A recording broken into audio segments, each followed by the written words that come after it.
Welcome to our channel. Today we how to activate build a catalog app with Shopify and no-code tools, detailed guide step by step clearly. To activate a build a catalog app with Shopify using no-code tools, begin by ensuring you have an active Shopify account. Log into your Shopify admin panel. Navigate to the Shopify App Store by clicking on the Apps section in the left sidebar.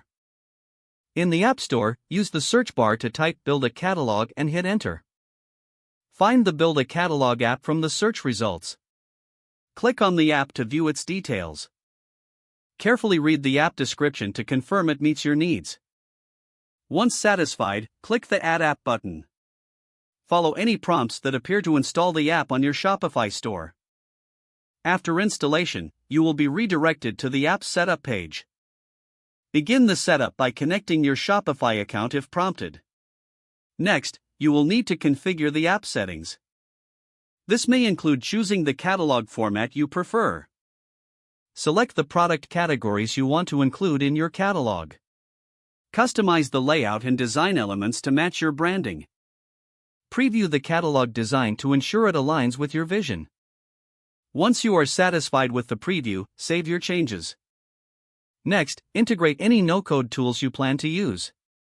For example, consider tools like Zapier for automation or Airtable for managing product data. Depending on your chosen tools, you may need to create accounts and connect them to your Shopify store. Once your integrations are set up, test the connections to ensure data flows smoothly. If necessary, adjust any settings in both your catalog app and no-code tools. After confirming everything works, proceed to publish your catalog. Check your store front end to see how the catalog appears to customers. Review any additional features offered by the catalog app, such as analytics or promotional options. Finally, keep track of customer feedback and make adjustments as needed. Your Build a Catalog app is now activated and ready for use.